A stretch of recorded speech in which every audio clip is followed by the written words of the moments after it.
Good morning, good morning, good morning. Trump is currently speaking right now.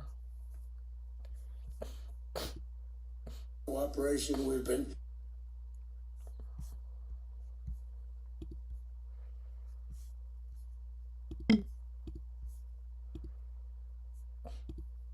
but Venezuela is going to make more money in the next.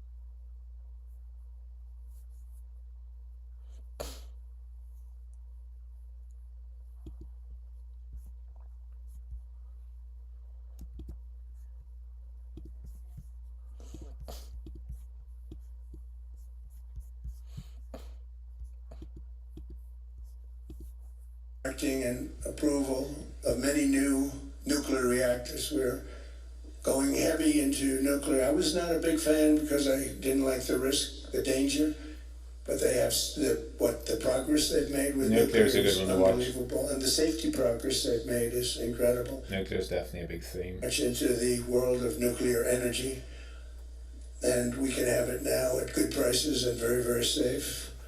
And we're leading the world in AI by a lot.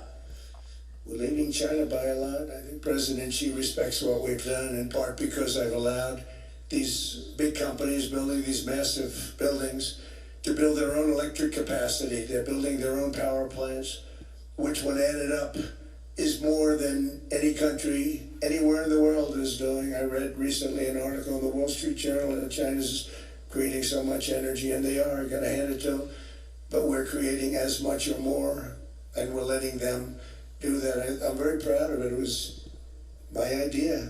I said, you can't create this much energy. We needed more than double the energy currently in the country just to take care of the AI plants. And I said, we can't do that. We have an old grid system. And I came up with the idea, you people are brilliant, have a lot of money. Let's see what you can do. You can build your own electric generating plants. And they looked at me, they didn't believe me. All of the names that are, I think, in the room right now, if you want to know the truth, they didn't believe it. And I said, no, you can't. They came back 2 weeks and they didn't have the plant. They said, we thought you were kidding. I said, no, not only am I not kidding, you're going to have your approvals within 2 weeks. I always say nuclear will take 3 weeks. We should do but live. Most aren't going that. They go. We should do 2x speed on a live. Call in some cases. Because of my landslide election victory, the United States avoided the catastrophic energy collapse which befell every European nation that had pursued the Green New Scam. Perhaps the greatest hoax in history. Talk about the bottle Green caps. New Scam, windmills all over the place, destroy your land. Every time that goes around, you lose $1,000. You're supposed to make money with energy, not lose money. It is pretty good when you shut Here in Europe, we've seen the fate that the radical left tried to impose on America. They tried very hard. Germany now generates 22% less electricity than it did in 2017. And it's not the current chancellor's fault. He's solving the problem. He's going to do a great job. But what they did before he got there, I guess that's why he got there. And electricity prices are 64% higher. The United Kingdom produces just 1/3 of the total energy from all sources that it did in 1999. Think of that, 1/3. Weak dollar policy. And they're sitting on top of the North Sea, one of the greatest reserves anywhere in the world, but they don't use it. And that's one reason why their energy has reached catastrophically low levels with equally high prices. High prices, very low levels. Think of that, 1/3. And you're sitting on top of the North Sea, and they like to say, well, that's depleted. It's not depleted. It's got 500 years. They haven't even found the oil. The North Sea is incredible. They don't let anybody drill. Environmentally, they don't let them drill. They make it impossible for the oil companies to go. They take 92% of the revenues. So the oil companies say, we can't do it. They came to see me. Is there anything you can do? I want Europe to do great. I want UK to do great. Sitting on one of the greatest energy sources in the world, and they don't use it. In fact, their electricity prices have soared 139%. There are windmills all over Europe. There are windmills all over the place. And they are losers. One thing I've noticed is that the more windmills a country has, the more money than China. Did you ever think of that? It's a good way of looking at it. They're smart. China's very smart. They make them, they sell them for a fortune. They sell them to the stupid people that buy them. But they don't use them themselves. They put up a couple of big windfalls.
I am derived from Europe, Scotland and Germany. 100% Scotland, my mother, 100% German, my father. And we believe deeply in the bonds we share with Europe as a civilization. I want to see it do great.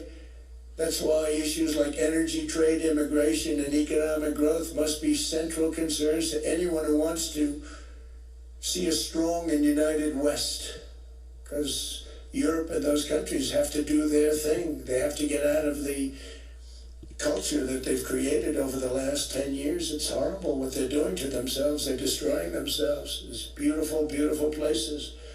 We want strong allies, not seriously weakened ones. We want Europe to be strong. Ultimately, these are matters of national security, and perhaps no current issue makes the situation more clear than what's currently going on with Greenland. Yes. Would you Go. like me to say a few words of Greenland? No, we should see I was some going to video. leave it out of the speech, but I think I would have been reviewed very negatively. I have tremendous respect for both the people of Greenland and the people of Denmark. Tremendous respect.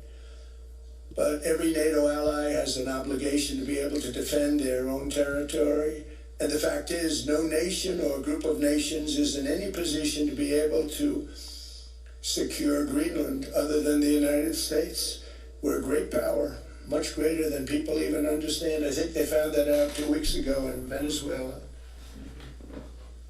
We saw this in World War II, when Denmark fell to Germany after just 6 hours of fighting and was totally unable to defend either itself or Greenland.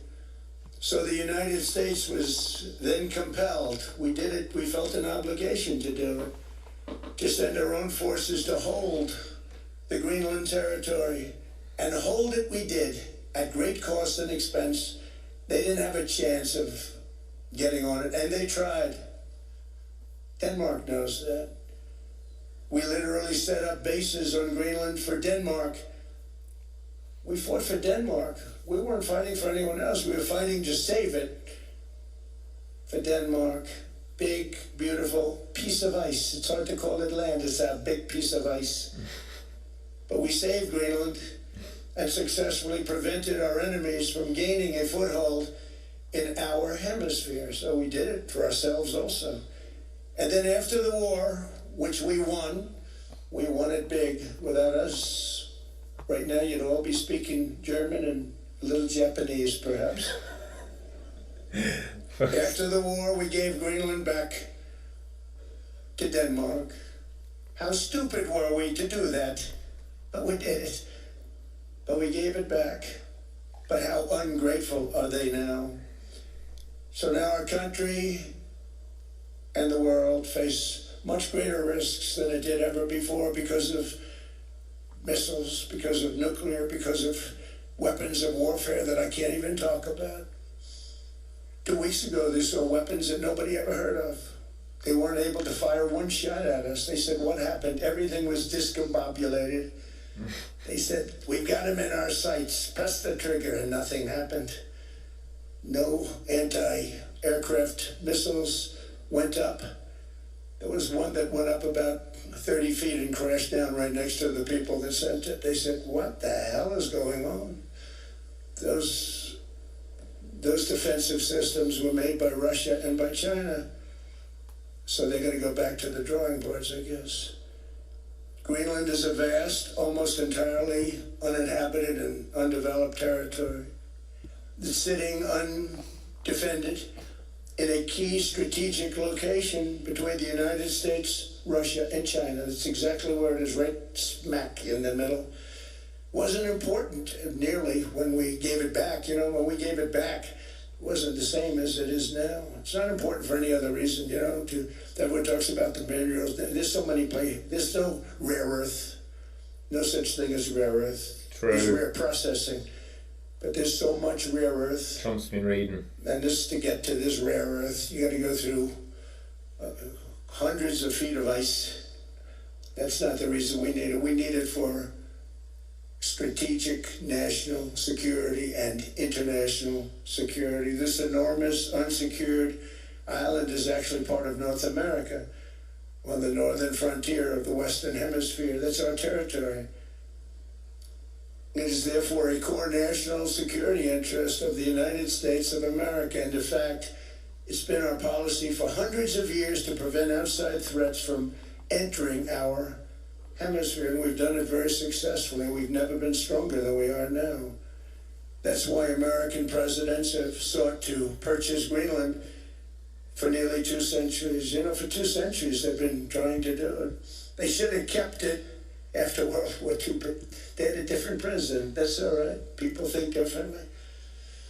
Much more necessary now than it was at that time, however.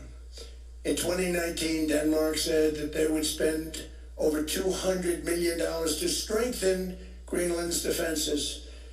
But as you know, they spent less than 1% of that amount. 1%. There's a big spike. No sign of Denmark there. And I say that with great respect for Denmark, whose people I love, whose leaders are very good. It's the United States alone that can protect this giant mass of land, this giant piece of ice, develop it and improve it and make it so that it's good for Europe and safe for Europe and good for us. And that's the reason I'm seeking immediate negotiations to once again discuss the acquisition of Greenland by the United States. So yeah. Just as we have acquired many... Obviously there's a few seconds behind there, that's why that spike came from. Many of the European nations have. They've acquired, there's nothing wrong with it. Many of them, some went in reverse, actually, if you look. Some had great vast wealth, great vast lands all over the world. They went in reverse. They're stuck back where they started. That happens too. But some grow. But this would not be a threat to NATO. This would greatly enhance the security of the entire alliance, the NATO alliance. The United States is treated very unfairly by NATO. I want to tell you that. And when you think about it, nobody can dispute it. We give so much and we get so little in return. Big level for Bitcoin, 89.5. For many years. That's the important And level. yet I've done more to help NATO than any other president by far, than any other person. You wouldn't have NATO if I didn't get involved. From the end of New York in my last first night. term. The war with Ukraine is an example. We are thousands of miles away, separated by a giant ocean. It's a war that should have never started, and it wouldn't have started if the 2020 U.S. presidential election weren't rigged. It was a rigged election. Everybody now knows that. They found out. Now he's playing the hits. People will soon be prosecuted for what they did. It's probably breaking news, but it should be. It was a rigged election. You can't have rigged elections. You need strong borders, strong elections, and ideally good press. I always say it. Strong borders, strong elections, free, fair elections, and a fair media. The media's terrible. It's very crooked. Order it's filled. Very biased, terrible. But someday it'll straighten out because it's losing all credibility. Think of it. When I went in a landslide, a giant landslide, won all 7 swing states, won the popular vote, won everything, and I only get negative press. That means that it has no credibility. And if they're going to get credibility, they're going to have to be fair. So you need a fair press. But you also need those other elements. And I inherited a terrible, terrible situation.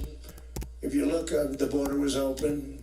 The inflation was raging. Everything was bad with the United States when I came into office. But I also inherited a mess with Ukraine and Russia, something that would have never happened. And I know Putin very well. He and I would discuss Ukraine. It was the apple of his eye, but he wasn't going to do anything. I said, Vladimir, you're not doing it.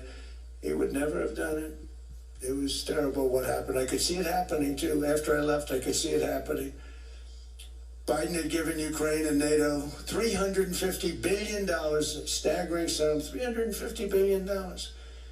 I came in, and just like the southern border, just like inflation, just like our economy, I said, wow, this place is in trouble, meaning our country. All of these things were out of control.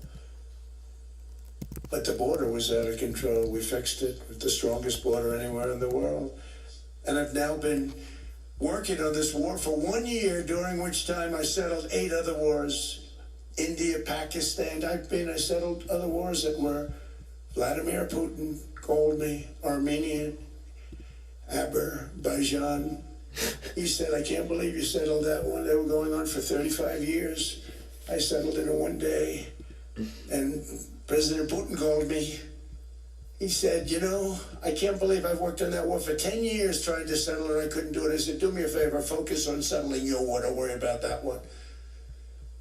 What does the United States get out of all of this work, all of this money, other than death, destruction, and massive amounts of cash going to people who don't appreciate what we do? They don't appreciate what we do.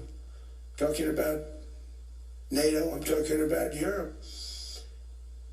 They have to work on Ukraine. We don't. The United States is very far away. We have a big, beautiful ocean separating us. We have nothing to do with it. 2 million Until I levels came of gold. along, NATO was only supposed to pay 2% of GDP, but they weren't paying. Most of the countries weren't paying anything. The United States was paying for virtually 100% of NATO. And I got that stopped. I said, that's not fair. But then more importantly, I got NATO to pay 5%, and now they were paying, and now they are paying. So something nobody said was possible. They said we will never go up higher than 2%. But they went to 5%, and now they're paying the 5. They didn't pay the 2, and now they're paying the 5. And they're stronger for it, and they have an excellent, by the way, Secretary General, who's possibly in the room. Dick Stonemore. Mark, are you here? Yes, he's here. Hello, Mark. We never asked for anything, and we never got anything. We probably won't get anything unless I decide to use excessive strength and force, where we would be, frankly, unstoppable. But I won't do that. Okay? Now everyone's saying, oh, good.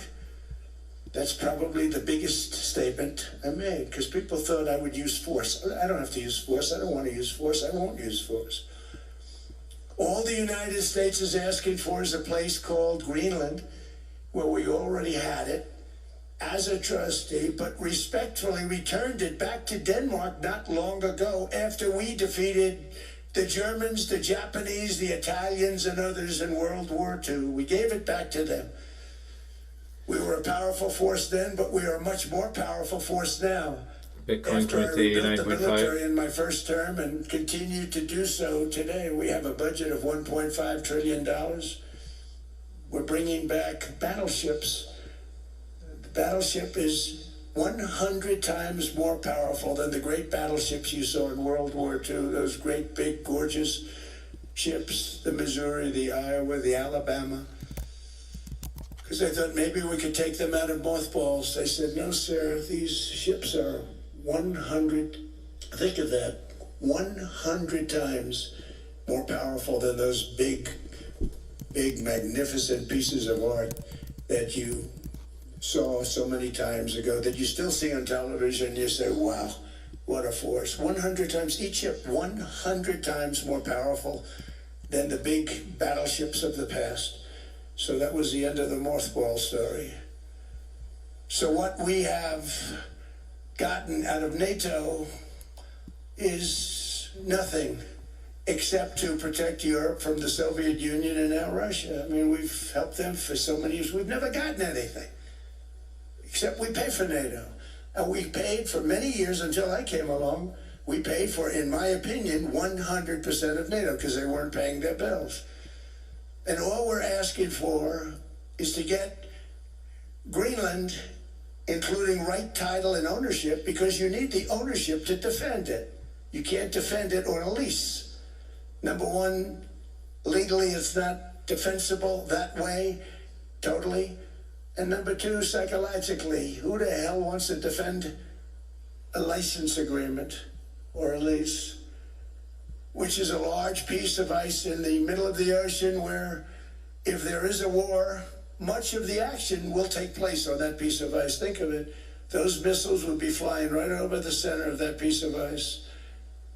All we want from Denmark for national and international security and to keep our very energetic and dangerous potential enemies at bay is this land on which we're going to build the greatest golden dome ever built. Yes, we're building the golden size. dome that's going to, just by its very nature, That's going like to be so defending Canada. Canada gets a lot of freebies from us, by the way. They should be grateful also, but they're not. I watched your Prime Minister yesterday. He wasn't so grateful. But they should be grateful to us. Canada lives because of the United States. Remember that. Small Mark, cap the next stronger. time you make your statements. What we did for Israel was amazing, but that's nothing compared to what we have planned for the United States, Canada, and the rest. Bitcoin hitting 89.5 is Dome important level here. like no other. We did it. We did it for Israel. And by the way, I told Bibi, stop taking credit for the dome. That's our technology. Now there's some sell side in. A lot of courage, and they were good Yeah. fighters, and they did a good job. It's the level to watch, both now and going into New York session. 15 minutes, by the way, till New York Open. That, Venezuela, taking down Soleimani, wiping out al-Baghdadi when he tried to reinstitute ISIS. We did a lot. I did a lot of big things, all perfectly executed. Everyone was perfectly executed. Gold below the 50 EMA. Sir, everything you've done has been perfectly executed. Should be heading towards those lows. So other presidents have spent, whether foolishly or not, trillions and trillions of dollars on NATO and gotten absolutely nothing in return. We've never asked for anything. It's always a one-way street. Trades wise, you want to see a lot more movement. There's a bit of a gap forming, you want to see a lot more movement for something to trade back into. Now, I want to see, last week, if you saw, it was 10,000 soldiers, but last month it was 31,000 soldiers died. 31,000, that's this room times, the number of people in this room times 30. Think of it, 30,000 soldiers died in 1 month. The month before it was 27,000. The month before that it was 28,000. The month before that it was 25,000. It's a bloodbath over there. And that's what I want to stop. It doesn't help the United States, but these are souls. These are young people. Look like you, look like some of you right in the front row. They go to war, their parents are so proud. Oh, there he goes, comes back. 2 weeks later, they're going to call you, your son's head's been blown off. I want to stop it. It's a horrible war. It's the worst since World War II. They keep going, they'll exceed World War II. The numbers are staggering, how many people they've lost. They don't want to talk about it. Ukraine and Russia lost just tremendous amounts.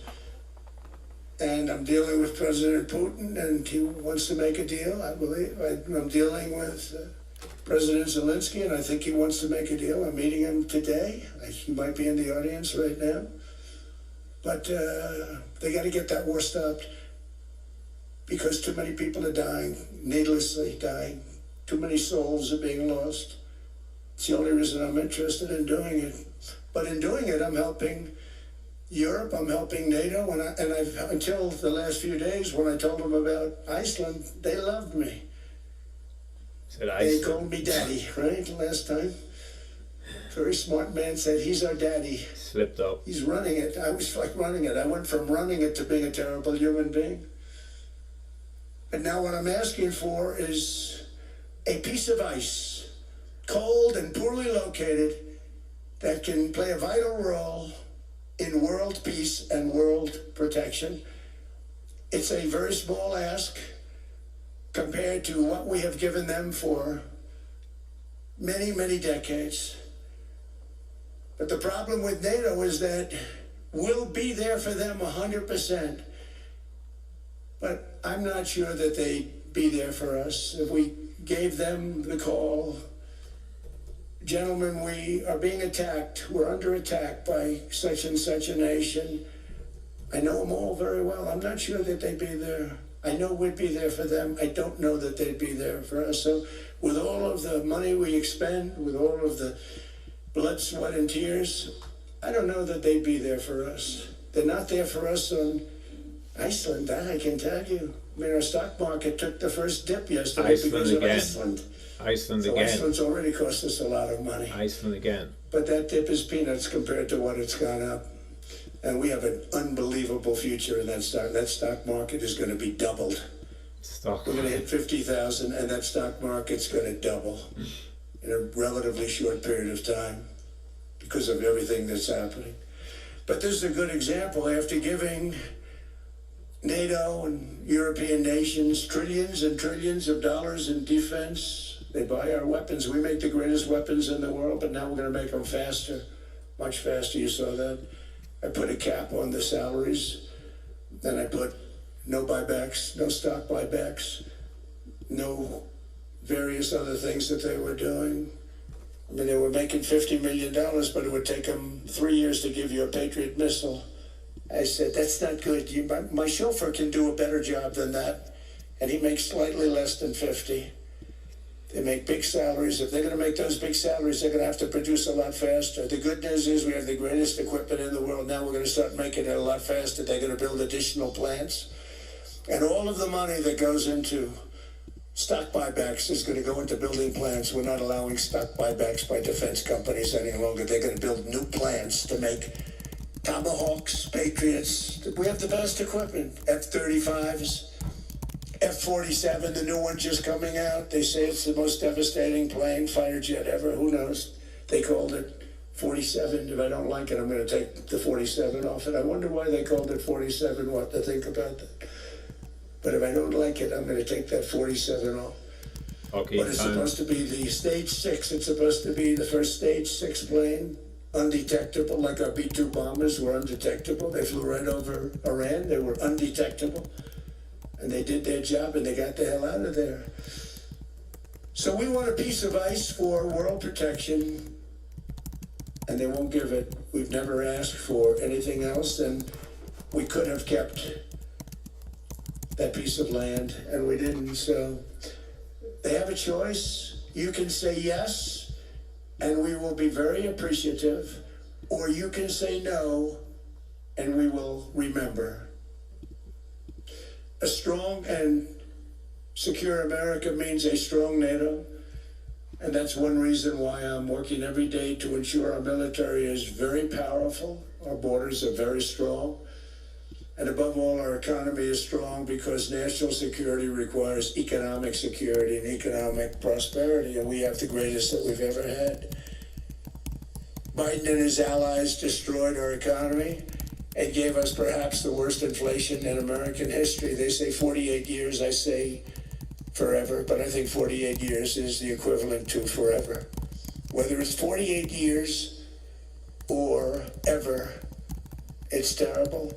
Costing the typical family $33,000. What they did to this country should never, ever be forgotten. It's early, but he has to be rated as the worst president we've ever had by far. The auto pen did much of the damage. The auto pen, he was the auto pen president, because I don't believe a sane president would have ever signed the kind of things that he signed. But now grocery prices, energy prices, airfares, mortgage rates, rent, and car payments are all coming down, and they're coming down fast. We inherited a mess, but we've done a hell of a job in 12 months. Under my most favored nation policy for drug prices, the cost of prescription drugs is coming down by up to 90%, depending on the way you calculate. You can also It's say like 5, the 6. overnight highs for NQ. There are two ways of figuring that. But we have a favored nations policy that every president wanted, no president was able to get. I got it, and other nations approved it. And I had to use tariffs in order to get it because they said, no way. In other words, a pill that cost 10% in London costs $130. Think it costs $10 in London, costs $130. And you know, we go to London, you can buy the stuff for nothing. We go all over the world, we can buy it for nothing. Because basically America was subsidizing every nation in the world. Because presidents allowed them to get away with it. It became very tough. So when I called up Emmanuel Macron, I watched him yesterday with those beautiful sunglasses. What the hell happened? How long will Trump be speaking? But I Hopefully not much watched him longer. sort of be tough. But he was at $10 for a pill. Iceland. And I said, Emmanuel, and I have all the big pharmaceutical companies are in total agreement. It wasn't easy, by the way. They're tough, smart. They've been getting away with the scam for a long time. About 5 minutes But in Yoko. they gave it up. But they said, you'll never get the countries to approve it. I said, why is that? Because they won't. They always said, we're not paying any more. Get the rest for the United States. So over the years, they stayed the same. We just went up, up, up. And I mean, we would pay 13, 14, 15 times more than some certain countries would. So I said, no, Volatility they'll starting to approve come it up. 100%. So you'll never get them to approve it. I said, I guarantee you. That But I reverts actually back sided down, with you'll see Emmanuel, who probably is in the room too. Continuation around And I this. like him. I actually like him. Hard to believe, isn't it? And I said, Emmanuel, you're going to have to lift the price of that pill to $20, maybe $30. Think of that. That means it's a doubling of prescription drugs. Might be a tripling, might be a quadrupling. It's not easy. No, Donald, I will not do that. I said, yes, you will, 100%. He said, no. You're asking me to double. I said, Emmanuel, you've been taking advantage of the United States for 30 years with prescription drugs. You really should do it, and you will do it. I have no doubt. In fact, I am 100% sure you're going to. No, I will not do it. Because he has, in all fairness to him, he has to double or triple. Because the world being a bigger place than the United States, it's not that you meet in the middle. You just have to go up some, and we come down a lot. They go up a little, we come down a lot. So we're at $130, they're at 10. So they may have to go to 20 or 30. No more than that. I said, Emmanuel, you're going to be doubling or tripling? No. I said, here's the story, Emmanuel. The answer is you're going to do it, you're going to do it fast. And if you don't, I'm putting a 25% tariff on everything that you sell into the United States and a 100% tariff on your wines and champagnes. And that's about 10 times more than what I'm requesting.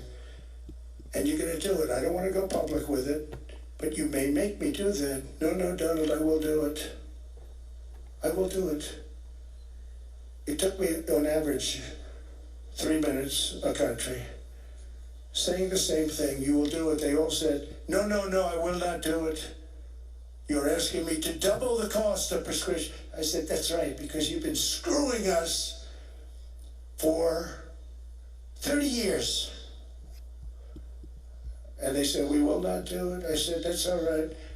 On Monday morning, we're putting a 25, 30, 50, I gave different numbers for different countries. This is also national security we're talking about. Can't not fail. We're not going to subsidize the whole world.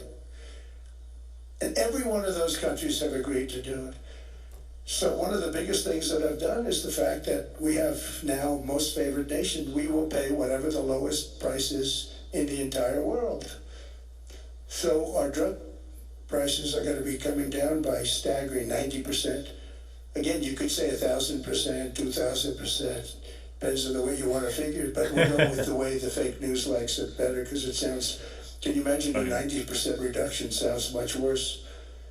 But drug prices are going to be coming down tremendously in all the nations, and I appreciate them doing it. Bitcoin rejecting 89.5 for now. Without tariffs, I wouldn't have been able to get it done. Important level.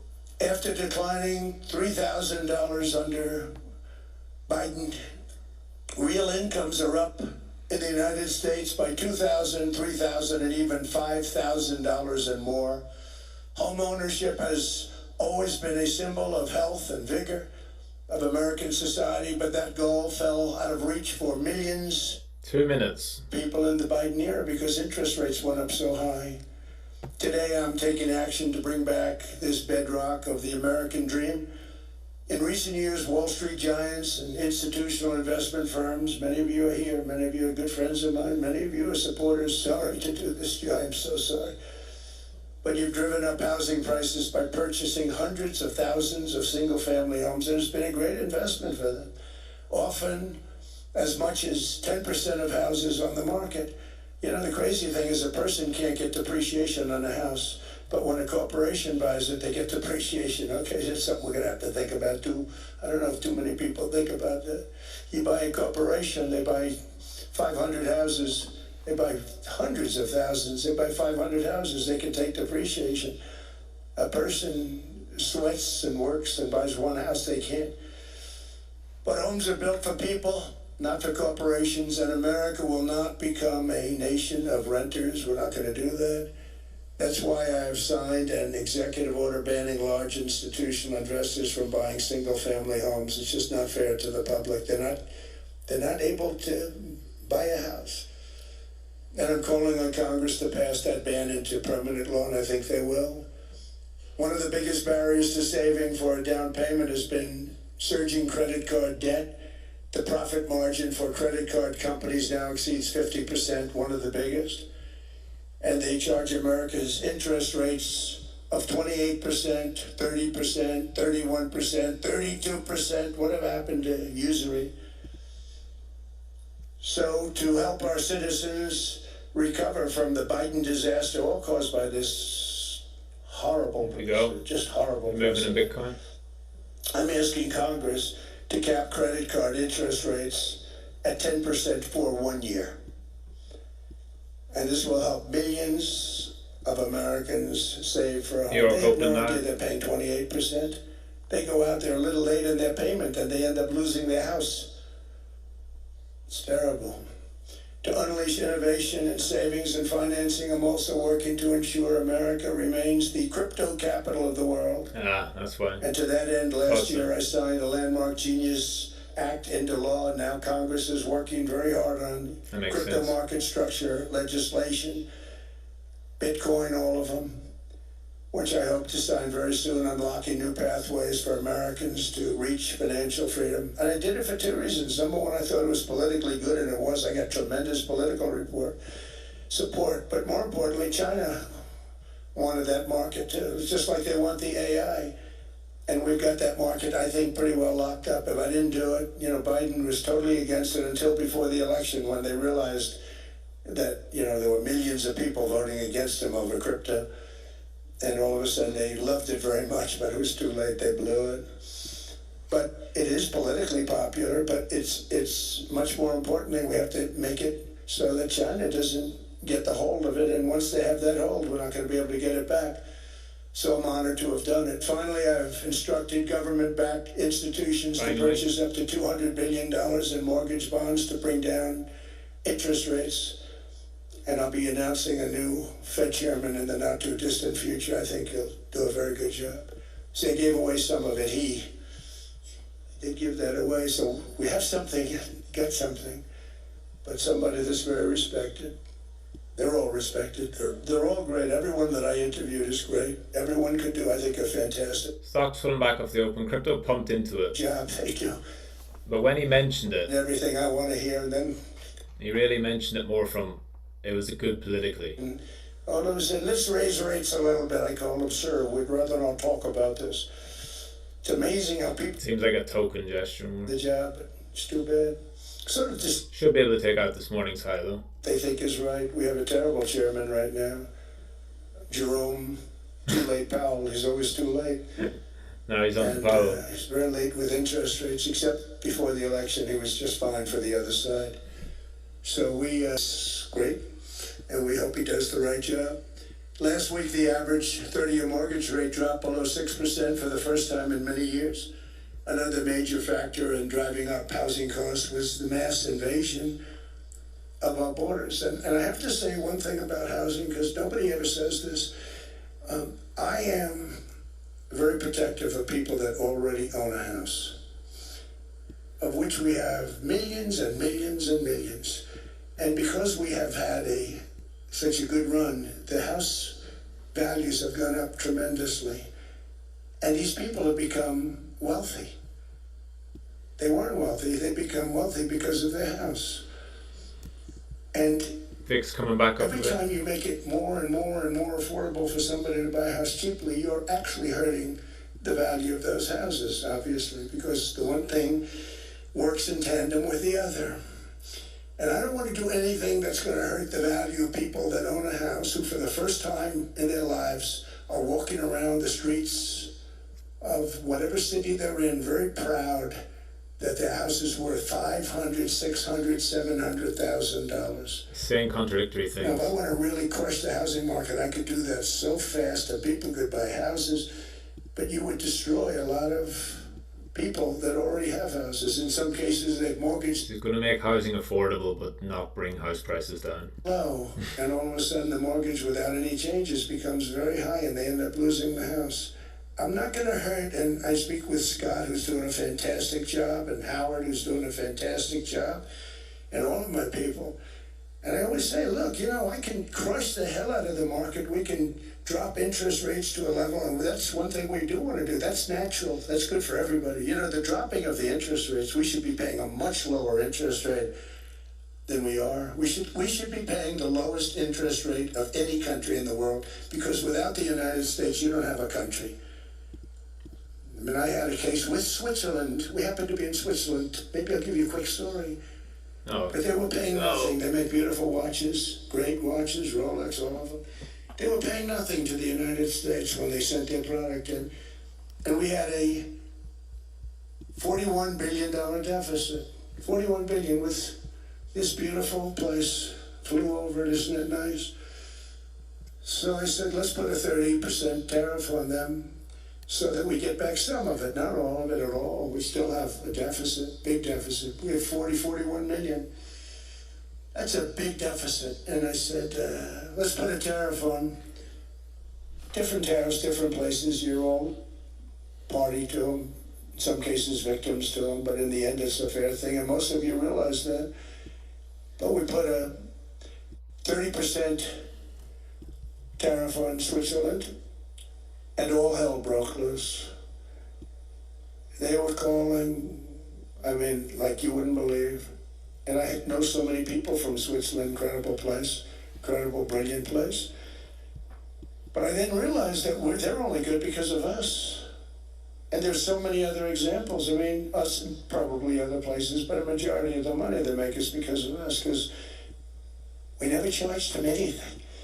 So they come in, they sell their watches, no tariffs, no nothing. They walk away, they make $41 billion. Order filled. So I said, no, we can't do that. So I'm going to bring it up. I still would have a deficit pretty substantial, but I brought it up to 30%. And yeah, I would run it any day that it plays out. Just follow the rules. Prime Minister called, a woman, And she was very repetitive. She said, no, no, no, you cannot do that, 30%. You cannot do that. We are a small, small country. I said, yeah, but you have a big, big deficit. You may be small, but you have a bigger deficit than big countries. He said, no, no, no, please, you cannot do it. Kept saying the same thing over and over. We are a small country. I said, but you're a big country in terms of... And she just rubbed me the wrong way, I'll be honest with you. Coming back below And I 89.5. All right, thank you, ma'am. Appreciate it. Do not do this. Thank you very much, ma'am. And I made it 39%. And then all hell really broke out. And I was paid visits by everybody. Rolex came to see me. They all came to see me.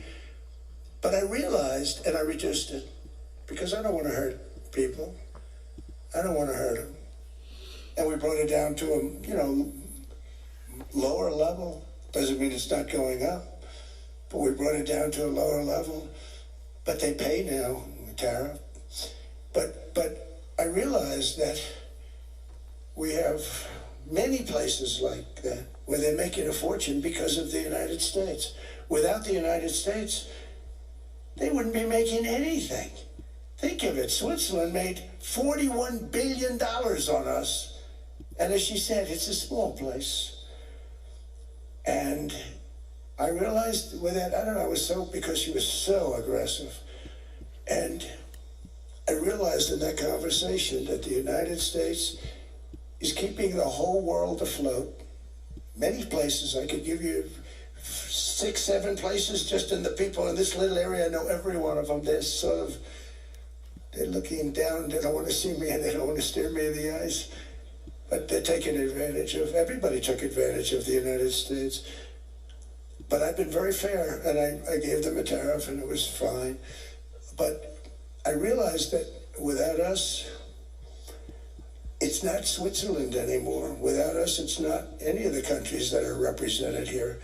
And we want to work with the countries. We want to work with them. We're not looking to destroy them. I could have said 39, 40%. I could have said I want a 70% tariff, then we make money with Switzerland. But Switzerland would have been probably destroyed, financially destroyed. I don't want to do that.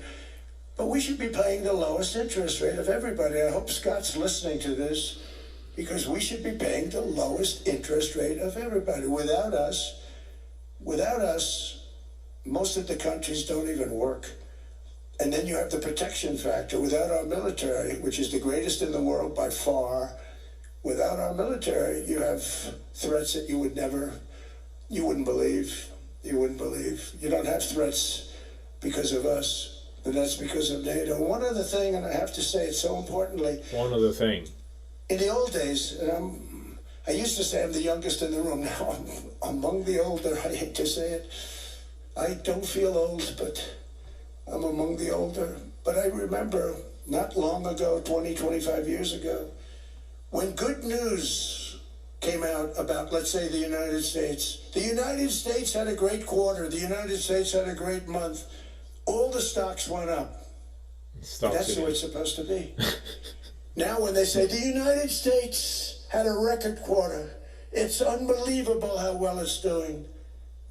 All the stocks crash because they say, oh no, inflation, they're going to raise interest rates. And they do. Some of these stupid people like Powell, they raise interest rates. And what they do is they stop you from being successful. It used to be when we had a great quarter, a great month, great earnings, great anything, any good news, the stock market went up. That's the way it's going to be. We got to do that again, because that's the way it should be. Now when we have a great month, they want to kill it. Like we did over 5%. People were surprised. We should do 20%. We could do 25%. When we announce good numbers, and the reason is they're so petrified of inflation. And growth doesn't mean inflation. We've had tremendous growth with very low inflation. In fact, growth can fight inflation, proper growth. So we want to get back to the days when we announce great numbers, because we're going to be announcing phenomenal. You know, all these factories that are being built at record, thousands of businesses are being built right now. Remember, yes. $18 trillion is invested. I think the second number is 3. And that was China many years ago. investments in the country from outside. 18 trillion never coming in and building things, factories. Thousands of businesses are being built, thousands. Hundreds of big factories, car plants are moving back to the United States. They're coming in from Canada, they're coming in from Mexico, from Japan. Japan's coming in and building plants here in order to avoid tariffs. They're coming in from China, they're coming in from all over the world. We have more plants being built now, car plants, than we've ever had built, even in the heyday from the 1940s and 50s. And they're bigger. They don't use renovations anymore where they take an old plant, they rip it down, they build a brand new plant, super modern plant. But it's happening at levels that nobody's ever seen. In 2024, the U.S. built less than 2 million new homes, but Biden admitted more than 8 million new migrants. And those days are over. In 2025, for the first time in 50 years, the United States had reverse migration. Boy, that was nice. And these were criminals that were being taken out of our country because they allowed people to come into our country from jails, from gangs, drug dealers, murderers. 11,000. So yapping. But this reminds me of the time I turned off the Powell speech and then he mentioned Bitcoin as soon as I turned it off. So we have to suffer it together. We actually are helping Minnesota so much, but they don't appreciate it. Most places Order do. You know, filled. Washington, D.C. is the safest place now in the United States. It was a very dangerous place to walk, and now you can walk with your wife, your kids, right through the middle of the city. Right now, Washington, D.C. is as safe as it gets. It was one of the most unsafe, I had to admit. We sent in the military, the National Guard. Within 2 months, it was great. Within 3 months, it's like a really great place. But I'll be watching on BTC. Any underside of the 50 valley? Fences are gone. We don't have to worry about fences anymore. All of the places, the grasses are cut and replaced with new grass in many cases. It's all going to happen in the spring. But Washington and D.C. is beautiful again, and it's safe. New restaurants are opening up. They're all closing. Now you can't get into a restaurant. Restaurants in Washington, D.C. are all opening. Memphis also, Memphis, Tennessee, New Orleans, Louisiana. We were there for 3 weeks. We've cut the crime down just by 64%. Within another month, we'll have virtually no crime there. We can do that all over. We're going to help the people in California. We want to have no crime. I know Gavin was here. I used to get along so great with Gavin when I was president. Gavin's a good guy. And we're going to, if he needed it, I would do it in a heartbeat. I'd love to see. We did help them a lot in Los Angeles, a lot with the early in my term when they had some problems. But we would love to. I will say this, if I were a Democrat governor or whatever, I would call up Trump. I'd say, come on in, make us look good. Because we're cutting crime down to nothing. And we're taking people out, career criminals who are only going to do bad things, and we're bringing them back to their countries. But where we've done it has been amazing. And we have a capacity to do it at much greater levels.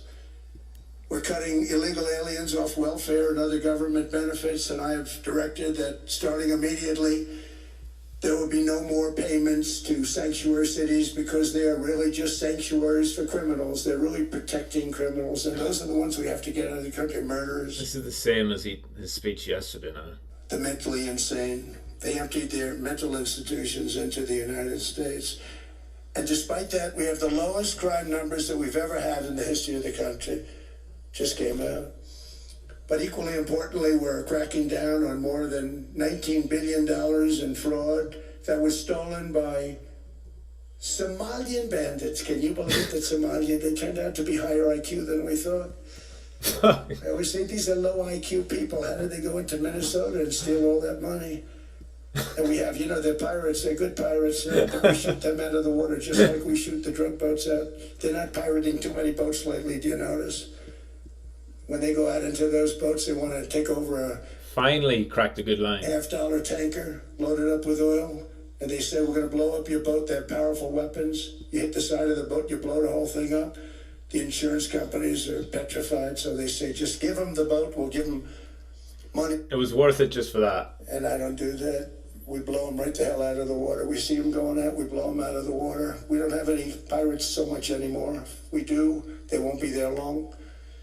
We've cut down with the hitting of the boats that are loaded up with drugs, including submarines. Can you believe they actually buy small, they call them mini subs, very fast. They're meant for drugs. We've knocked out 2 of them. The Democrats say they were fishing. You have ruined somebody's fishing weekend. I would say a submarine is not a fishing boat. You don't fish. But we've knocked down drugs by water, the oceans, the sea, by 97.2%. Think of that. And I actually say, who the hell are the 3%? Because I would not want to be piloting one of those boats. We knocked them down, and now we're going to start on land. We're going to knock it all out. The land is the easy part. What we did on the sea is incredible, and that's our great military. The situation in Minnesota reminds us that the West cannot mass import foreign cultures, which have failed to ever build a successful society of their own. I mean, we're taking people from Somalia, and Somalia is a failed, it's not a nation. Got no government, got no police, got no military, got no nothing. And then we have this fake congressperson who they just reported is worth $30 million. You believe this? Ilhan Omar, talking about the Constitution provides me. She comes from a country that's not a country, and she's telling us how to run America. Not going to get away with it much longer, let me tell you. The explosion of prosperity and conclusion and progress that built the West did not come from our tax codes. It ultimately came from our very special culture. This is the precious inheritance that America and Europe have in common. We share it. We share it, but we have to keep it strong. We have to become stronger, more successful, and more prosperous than ever. We have to defend that culture and rediscover the spirit that lifted the West from the depths of the Dark Ages to the pinnacle of human achievement. We live in an incredible, changing period. It's an unbelievable time, but we have to take advantage of the time that we're in. In our hands are technologies that our ancestors could scarcely have. I mean, they couldn't have even dreamt some of the things that we see today. And so rapidly they're produced. I mean, AI, 2 years ago, nobody ever heard of the term, and now everybody's talking about it. And it can have some very good purpose. It could also have some dangerous purpose, and for that we have to watch out. But some tremendous things are happening because of it. And we're leading by so much. We're doing so well. But opportunities that are bigger and grander than ever before in human history are right before us. It is the pioneers in this room. Many of you in this room are true pioneers. You're two truly brilliant people. Just your ability to get a ticket is brilliant because you have about 50 people for every seat. I don't know what. That's Larry. Everything Larry touches turns to gold. He made this very successful. But you're in this room, and some of you are the greatest leaders anywhere in the world. You're the greatest brains anywhere in the world. And the future is unlimited, and to a large part because of you. And we have to protect you, and we have to cherish you. I always say we have to cherish our brilliant people because there aren't many of them. So together with confidence, boldness, and persistence, let us lift up our people, grow our economies, defend our shared destiny, and build a future for our citizens that is more ambitious, more exciting, more inspiring, and greater than the world has ever seen. We're in a position to do things that nobody else has ever even thought of before. And many of the people in this room are the ones that are doing it, and I want to congratulate you, and I'm with you all the way. You can do things that nobody else can even think about. So I congratulate you on your tremendous success. And the United States is back, bigger, stronger, better than ever before. And I'll see you around. Thank you all very much. Thank you very much. Right. All of that for one good quote. He mentioned Bitcoin, or he mentioned crypto. That seems to get sold into. So it touched on it literally a minute before New York Open and pushed through, but now back below 89.5. That's BTC running into some resistance. So I'll be watching if we start to lose that level pre-pump for it to go back to 88.5, where we started to move up from. Stocks seem decent. A decent move so far. If the VIX keeps coming down, you should see stocks continue rising. Gold seems to be rolling over a little bit. S&P leading ahead of Nasdaq. Probably the Russell as well, yeah. And the dollar pretty much unchanged. Fine. Yeah. Jack, what do you think about Trump comparing crypto with AI and priority against China? We know AI is a huge priority. I wonder how the market priced that for Bitcoin. I think he just said to keep the crypto buzz political side. Yeah, like my gut reaction to that when he said it was a throwaway comment. He had to mention it because he got fucking billions of dollars from the crypto lobby. It seems like it was just lip service. I don't think that was anything serious. Because at times Trump reveals too much. He literally said, I supported crypto and there was so much support there. It was great politically. So, you know, he basically just laid out that it was political, which it obviously is. But for Bitcoin, no, not so much. The Crypto Policy, Genius Act, Clarity Act, all that, the Market Structure Bill, it's mostly about stablecoins. And really that's the key focus of that. And, you know, Bitcoin, mentioning Bitcoin the second year on, when this time last year he was talking about Bitcoin Reserve, you know, it's just lip service. It's not, I don't think it's anything super serious. But there we go. That was painful at times, funny at times, but it is over, thankfully. So on to New York session. What have we got? Not enough movement, really. Not enough of a movement out of that, really, for BTC, for anything tradable yet. Just got to let it consolidate through this area. If it can get above 89.5, it should take out this morning's highs, 90k being that main resistance. Stocks are breaking through their overnight highs, so next resistance for NQ up around 25.4. Next resistance for ES is up at 68.90. Those would be the levels to watch. And then downside would be going back below the overnight highs. And there we go. GM, all right. Never a dull moment. Well, several dull moments with Trump, but we got there in the end. So next stream will be White Belt Wednesday, 7 p.m. Exxon at all-time highs. Yeah, makes sense. Exxon was strong yesterday, despite the market weakness. SanDisk was strong as well, despite the market weakness. They're the ones you want to be looking at, like relative strength on a red day for the market. They were both significantly higher. Other signs of strength there.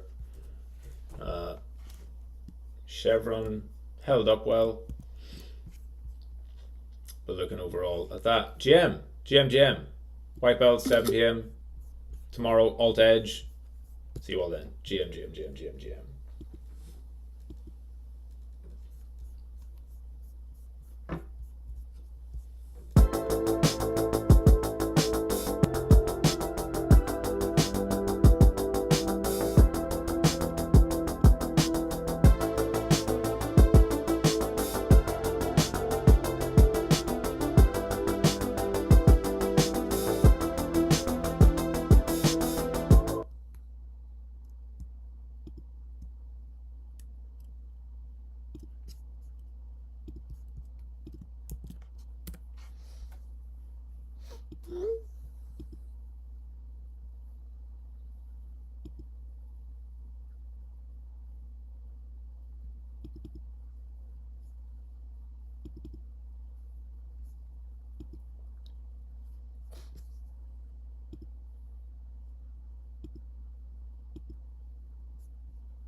Price is gonna keep going up, eh?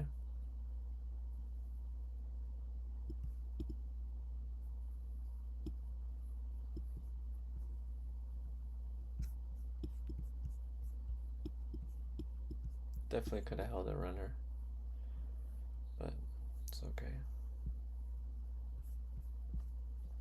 Broke that 6,880 level. Now we'll probably get to that 690. I don't think there's enough for this gap to be filled. That's a lot, but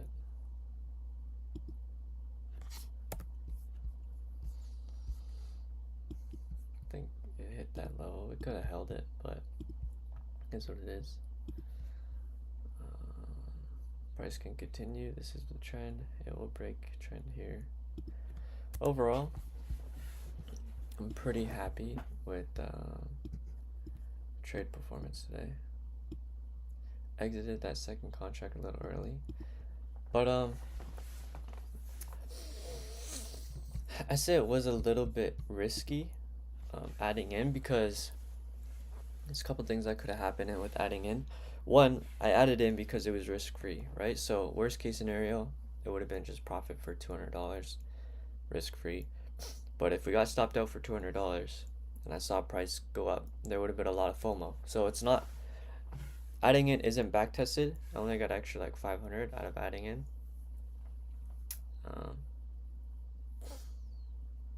Because like price is still pushing a lot of harmony in price and volume.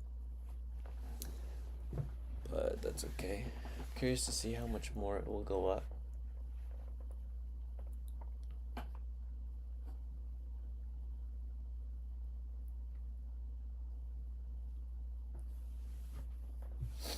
But regardless, I'm done trading for the day. Let's look at how the funded is looking. We got about 3K in the balance. It's nice, it's going very well.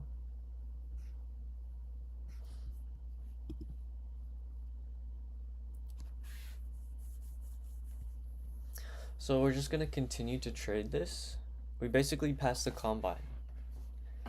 Well, which was kind of the goal, because I wanted to pass the combine. Now we're on the funded. And the funded, but we just pretend like we passed the combine. So passing the combine and the funded, we're at a total growth of 6K in the past like 3 to 4 weeks. 6 grand, which is crazy work, which is absolutely beautiful numbers. 6 grand in the past like 2 to 4 weeks, somewhere around that range. Man, it's all about the execution. It's all about waking up every day.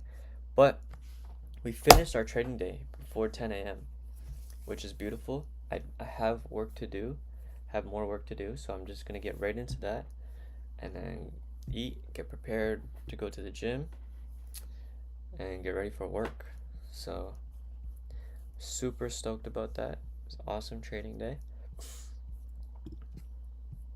Definitely adding in was risk-free, but it was something on the psychology. I just felt really calm. Price looked like it was trying to shake people out of the market. There were strong wick rejections from, well, I'll show you. If we look at price on the 1 minute chart, right here is where I added in this second one. And there were strong wick rejections. 1, 2, that's basically a double bottom right there. Strong wick rejection, and closed above that 6,880 level. But we'll see. This is super overextended. We need some time to like chill out, I think. So that was like 35, 20. That was like 55-point move or something. Or I think it was 35-point move in total, like in terms of profits, but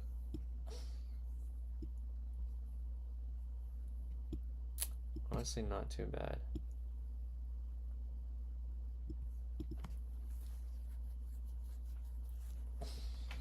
Yeah, I had a dream. I woke up. I had a dream I was like trading in school or something, and like I just let it ran. I just let it run, and the end of the day balance was like 8K, which is pretty wild. That's like almost a max payout. So soon I will be making a video on how I did this. Soon I will be making a video on my first payout. And basically I'm gonna keep the same routine. Like nothing's gonna change. I'm just gonna add one more account to it and grow that over the next year, the next couple months. So I'm super excited about it. I know that I'm gonna do well because I'm trying every day. I'm genuinely trying every day. I'm praying every morning, every night, and in between that time between my morning prayer until I pray at the end of the night, that space of time that I get granted by God, I'm using it the best I can.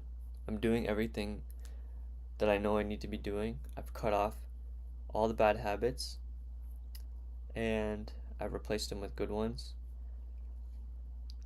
I just don't think I can ever go back to the way I was, and I don't ever want to, because this new version, this higher self that I'm stepping into is finally starting to align.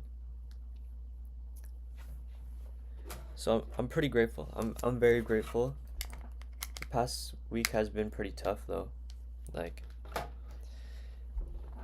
it's just been tough to kind of like keep everything together and keep going, but I can't give up. And just as I continue to go, I grow more. And today is one of the days that I get to see it reflect. Like my execution, if we look at the funded or the balance, or if we look at my, better yet, if we look at my trading journal. Let's go take a look there first.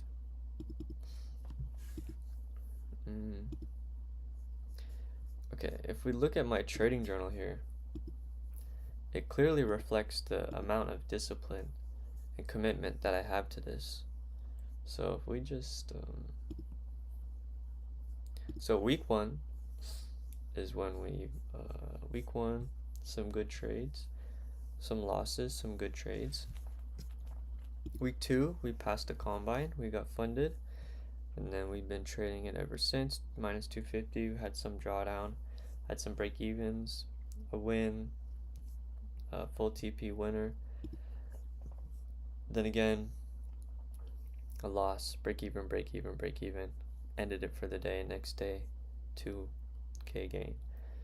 So it's going pretty well. I'm pretty proud of myself, because like the losses is the most important. I would say the losses have been controlled very well. Loss, mistake, loss. Like the mistakes have been cleaned up. This hasn't happened since. See how ugly this is from week two. Week one was pretty decent.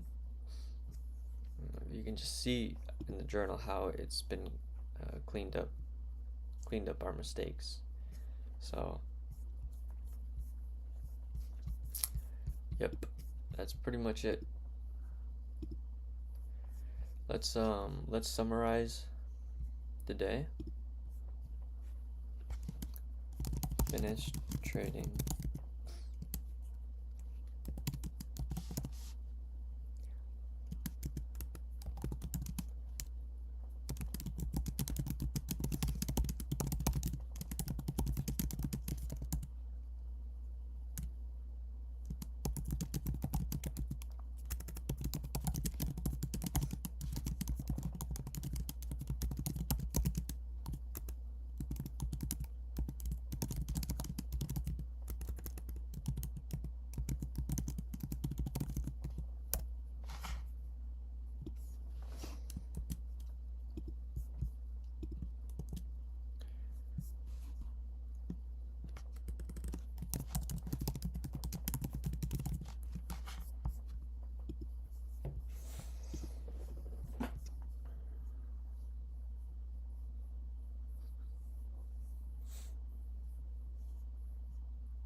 Trade summary, daily entry.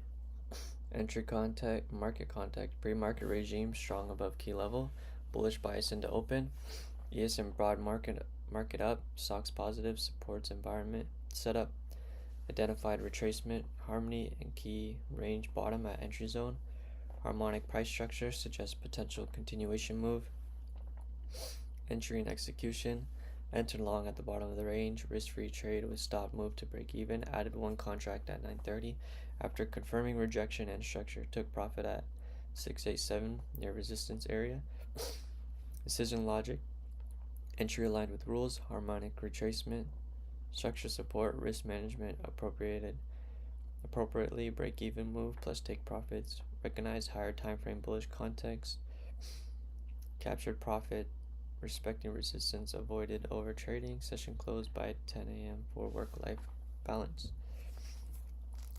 Learned lessons, reflective notes, followed plan equals discipline. You executed entries and exit exactly per your rules. This is the core of your repeatable edge. Rule adherence mattered more than outcome of any single trade. Market context matters. Confirming market regime above 1.3. Stocks and ES up gave confluence but didn't guarantee continuation. Documenting context helps differentiate whether setups fail or succeed due to market environments, a vital insight for future conditions. Emotional behavior, stay calm, disciplined, and avoided impulsive trades. This is a significant progress. Note your emotional state before, during, and after. It's important as the technical analysis. Profit taking discipline, took profits near resistance, good risk management, future consideration. Document why you chose target levels, helps refine target selection strategies. Session management, finishing earlier with clear priorities, work gym reinforces balance and reduces burnout, a psychological edge. Journaling this reinforces long-term sustainable behavior. Action items and improvements, continue journaling every trade with market context plus psychology cues. In future trades, track how volume behavior correlates with price structure. Decisions, regularly weekly reviews to identify patterns in your entries, exits, and emotional states. Why this matters. You know what I would like? I would like AI to review these live streams and then give me like basically notes on my live streams. That would be super interesting. I'm sure there's a way, but probably sounds like it costs money to do that. So yeah, I'm gonna finish some work.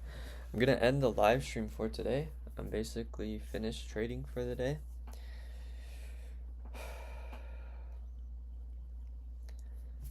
Good emotional control. Alright, see y'all.